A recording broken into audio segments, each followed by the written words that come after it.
Welcome back to the Golf Industry Show here in San Diego, California.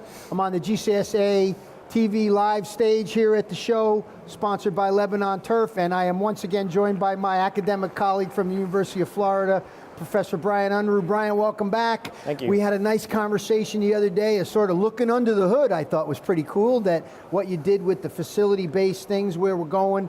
You know, we're getting, that was a more process-oriented talk, right? How Sure. is this going to move?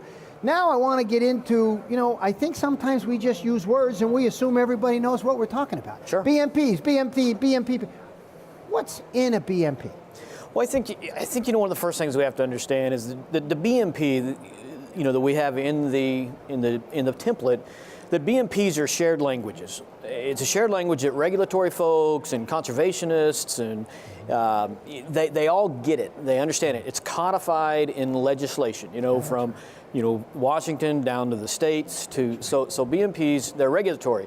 So we make an effort to take some of the things we do management-wise and translate them into language that we think are other audiences that want to have some understanding of what we're doing, knowing that we have these standards. Sure. It's relating it to them. So somebody's having to translate that, right? Sure. I mean, we say, I want a soil test. Well, what does that read like as a BMP? Right.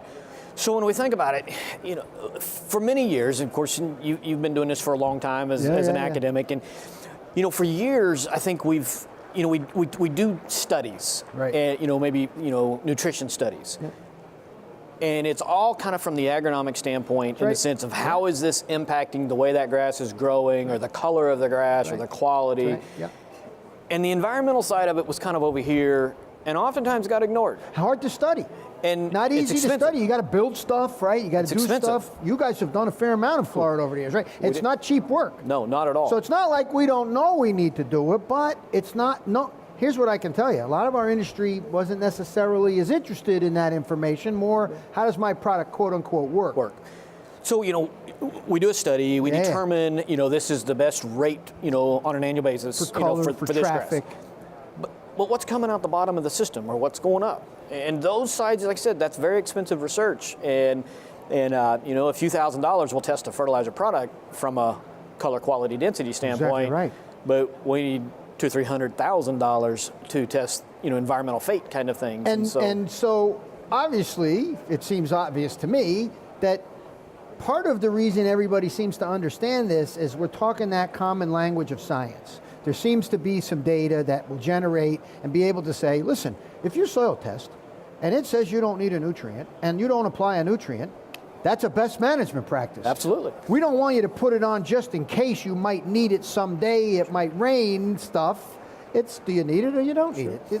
And I think is that sort of what we're talking about? And I think we see some really interesting trends within within the superintendent profession, and even within academia. So for years we've tried to get these numbers in our soils, and we don't get there. No. And then the question is, the numbers were wrong. Is the turf still good? Yeah. And it is. Yeah. So then at a third of what we used to think. So you have to sit there and say, well, maybe that number is a little too high. And so there's a lot of discussion, that's going on, and looking at all that to figure it out. Well, what are those numbers? And then one size doesn't fit all. And so you've got Florida, where I'm from, South Florida, 12-month growing season, North Florida, 7-month growing season. Sensitive sites, sand-based, clay-based, here in California, Southern California, Northern California, very different. And so one size does not fit on. So that's why those BMPs, in the way the tool that we've built allows just tremendous amount of flexibility. To make sure that we can, cover the gamut of options. So to me, I had Hava and the government relations people here today. And, when you say that this is a shared language, I really like that particular approach. It is a shared language. How important is it to be partners with those regulatory agencies when you're developing these things, even as an academic? Is that relationship vital to the success of these things being successful? Absolutely. Because, where is the regulations emanating from. I mean, they're coming through that side. So we go back and look, at the Clean Water Act, 1972, signed into law, passed down. And the feds say states, you've got to monitor your water quality concerns. Okay, in the state of Florida, in my state, they've passed it down to the local level. So that's why I have 107 fertilizer ordinances in the state of Florida. And so it's a moving target. And so, but it's the regulatory agency folks. They're the ones that are tasked. They're tasked with addressing the water quality issues. Okay, so then it's incumbent upon the golf course industry to come alongside and say, hey, we're doing our part. Right. And that's where the BMPs come in. Yeah, and I had Eric Irvin here yesterday, sitting in for Stacy. She was home ill. And one of the things we know Eric's done is doing that golf water quality testing. Sure. How these places with streams coming through, the water, of what quality is it coming through, and sort of proving to a certain extent that, golf courses are really not a place where water quality seems to be significantly impaired, at least in the way they measured it. Sure. What kinds of things do you think you've been able to do in Florida that must have assured the regulators, because obviously, golf's going on, it's a vibrant part of the economy, everybody wants it to work, but if there was you were causing a real problem, they'd have drawn more attention to it. Have you done some work to make sure the regulators have the numbers they need and can be satisfied with? Measuring what's coming out on the other side things? To some degree. And so way back in the 1990s, in the United States Golf Association's funding a lot of environmental fate research, and a lot of that work was done in Florida as well as elsewhere in the country. That's right, okay. So we kind of have that snapshot so we still rely on that work done many, many years ago. Many years ago. And then, more recently, in the state of Florida, for example, we were lacking that similar information as really coming out of the lawn care side of the industry. Right. So you did some landscape studies, right? 8 years, $4.5 million worth of work, 3 locations in Florida. Oh wow! And so one of the phrases that I found that I used often in dealing with in the regulatory side of things is the consensus of the body of scientific knowledge. Right. In other words, when we go to the turfgrass information file, at Michigan State, what does the body of science say? What's the weight of the evidence for this particular argument? And it's pretty strong. It's pretty strong that under many conditions. Now, you do have a sensitive environment in Florida, and you do have an activist citizenry. So there must be something that they are recognizing about golf that's sort of keeping them off closing the places up, right? Well, in the Florida example, so, really our BMP that we have in Florida that really was established, we started that process in 2003. Yeah. DEP, our Department of Environmental Protection, was sitting at the table from day one. From day one. And it really was kind of, they really were the ones that kind of initiated those discussions. And so then we got involved and it was just building upon, there was kind of a golf course BMP that was related really to mixed load facilities. Right, okay. We said, well, that kind of falls short of the big picture. It was just one aspect. Right, but a big one. And so then, it morphed, that one piece then went to the full, to the full document. So almost all golf courses in Florida have to have some sort of wash pad, mixed load pad? Well, is that a requirement? Not a requirement yet. Florida's a very diverse state. Yeah, of course. And so, to sit there and say, there's one size fits all in Florida. What about the blackout period? Did golf get exempt from the fertilizer blackout period in Florida? Exempt is an interesting. Wait a minute. Let's tell everybody what that is. So in the state of Florida, of these 107 fertilizer ordinances that we have in the state, many of them have this blackout restriction period. In other words, no fertilizer at all between the months of May and October, which is just not based on any science. Yeah, okay. Because warm season grass grows between May and October. Yeah. And so there's these fertilizer restrictions, and I used the word exempt for a long time. And this last fall, I was in a conversation with regulatory folks, and I don't think exempt is necessarily the best word, because that kind of implies that they can get away with things. Well, or that somebody has, exempted them. There's a formal process. I would think the better phrase right now in Florida is that it's just kind of silent. Golf is silent, or where it is mentioned, they point to the BMPs. Right. And so of the 107 fertilizer ordinances in the state of Florida, golf is not, there's no restriction on fertilizer use on golf courses at the present time. So as you start to think about sort of getting the superintendent these facility level things, one of the things we've already noticed with our document, and I'm sure you have with yours, science continues to inform this process. Sure. Something that we thought was a best management practice might just be better than something that we did years ago. Do you see good enough work going on to keep this BMP, the science behind it, as current as it needs to be? I mean, we're still citing research from the 90s, which I think is fine if we've characterized the conditions properly. But there continues to be new things coming out about, data-driven sorts of things, right? Sure. Risk models, Yep. and maybe we can take advantage of mineralization and nitrogen and things. What kinds of research do you see coming through to support the BMPs? Are you doing some?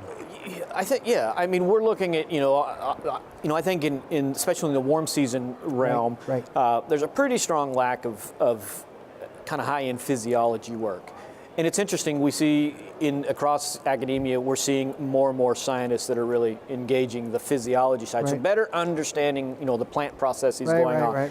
The soil side, we see that evolved. You mentioned mineralization. I just recently reviewed a manuscript that was, the whole manuscript was about actually testing soil nitrogen, something that we've not done. We're just not sure what to do with that number, right? And so those types of things. But we go back to the work that was done in the 90s on all the pesticide work. How many of those pesticides do we still use today? Yeah. And so we've got a whole new, and our nitrogen rates are changing, and interpretations of soil tests are changing. Technology of nitrogen, That's right. the coatings and the release mechanisms, and so it continues to evolve. And well, we would have written. Let's use an example as we wrap up. It's very tangible to me. 15 years ago, we would have said the SLAN method is the most reliable method of doing it. Right. Now, some might argue MLSN might be a better way to do it. Some might say you should use at least 3 sources to determine your fertilizer needs, right? We would write a BMP different because of the science, right? Absolutely. So here we are, 2 scientists shilling for science up here, and a day when people are not entirely sure that what science is doing is sort of truth-oriented anymore, that somehow we have agendas, and I guess I'll come clean and say, I do have an agenda with the research I'm conducting. I would like it to indicate how we're doing things in a positive direction for the environment, and if we're not, throw a flag, call a penalty, say, hey, we need to fix this. Yeah, and I think that's where we have to stay out on that forefront and challenge those kind of presuppositions that are there, and not everybody's necessarily friendly to that. We've seen some pushback. When we're talking about rate reductions and different stuff like that, you can get some pushback. From many people who have structures in this building as we speak, right? There's all kinds of things that are pushing and pulling at these, but it's critical that what you said at the start as we wrap up, that shared language is one that, maybe you're not 100% comfortable, or maybe some of these things really look like a reach for you. That's good. Yeah. We want you moving in a direction, right? I think it's important if you have BMPs in your state to start saying, what am I doing this year to do better than last year according to these things? Sure. Not better turf quality, better traffic tolerance, get the carts on the course more, change the cups, whatever it is, that it actually has environmental stewardship goals. So, many of our BMP manuals, they have the checklists, Right. throughout the document, at the end of the document. And one of the things we've done in Florida with our BMP is we actually have an Excel spreadsheet, and every tab is a different section. And then all of the BMPs are listed down here, and there's a yes and a no, and then, action. And if it's, if that BMP, if I have to check it a no, then how do I make it a yes? That's right. And I think that's really where those conversations have to be. Yeah, so it's evolving for us from a science perspective. I think it's evolving for the practitioners. But just one last thing. Soon they'll be able to get their facility level BMP. Let me let you shill for this thing one more time. Soon they'll be able, or they can go there now. So the first goal is all 50 states by 2020. And so once the state is published, then the individual superintendent at a particular facility logs in and they will see their state BMP manual. That's the one they clone. I mean, the national one was sitting there, but it's a little more generic. Right. And then so the state one, they clone their state and then they jump into it and go to town. And so it is the speed at which that is available is all based upon when their state gets published. Great to see you again, Brian. Appreciate it. Good. Sorry it goes so quick. Frank Rossi here on the GCSA live TV stage, brought to you by Lebanon Turf. We could keep yakking about this forever. We're at the Golf Industry Show in San Diego, California. We'll be right back.